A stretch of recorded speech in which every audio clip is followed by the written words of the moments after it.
പ്രേക്ഷകർ ഒന്നാകെ ഈ വർഷം റിലീസിന് കാത്തിരിക്കുന്ന ചിത്രമാണ് പാട്രിയറ്റ്. വലിയ ഇടവേളയ്ക്ക് ശേഷം മോഹൻലാലും മമ്മൂട്ടിയും ഒന്നിക്കുന്നതിന് പുറമെ വലിയ താരനിര തന്നെയാണ് പാട്രിയറ്റിൽ അണിനിരക്കുന്നത്.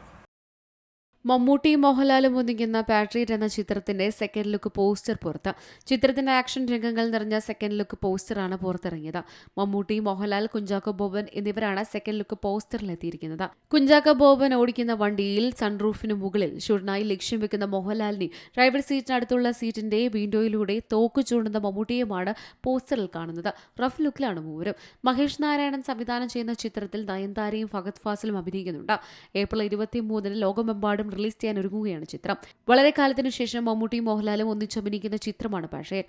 1981 പുറത്തിറങ്ങിയ ഊതിക്കാച്ചിയ പൊന്ന് എന്ന ചിത്രത്തിലൂടെയാണ് ഇതിഹാസ ജോഡി ആദ്യമായി സ്ക്രീൻ സ്പേസ് പങ്കിട്ടത്. ഫസ്റ്റ് ലുക്കിനേക്കാൾ മികച്ചതാണ് പുതിയ പോസ്റ്റർ എന്ന് ആരാധകർ പറയുന്നു. ഒരാഴ്ച മുമ്പ് ശ്രീലങ്കയിൽ നിന്നുള്ള ഒരു BTS വീഡിയോ ടീം പങ്കിട്ടിരുന്നു. റിപ്പബ്ലിക് ദിനത്തിൽ പുറത്തിറങ്ങിയ ചിത്രത്തിന്റെ ആദ്യ പോസ്റ്ററിൽ നയൻതാര, ഫഹദ് ഫാസിൽ എന്നിവരും ഉണ്ടായിരുന്നു. അടുത്തിടെ നടന്ന ഒരു പരിപാടിയിൽ ചിത്രത്തിൽ താൻ വില്ലനായിട്ടാണ് അഭിനയിക്കുന്നതെന്ന് ഫഹദ് ഫാസിൽ വെളിപ്പെടുത്തിയിരുന്നു. Entertainment desk, C Malayalam news. ഏറ്റവും പുതിയ വാർത്തകളും വിശേഷങ്ങളും വിരൽത്തുമ്പിലറിയാൻ സി മലയാളം ന്യൂസ് എല്ലാ ഡിജിറ്റൽ പ്ലാറ്റ്ഫോമുകളിലും ലഭ്യം.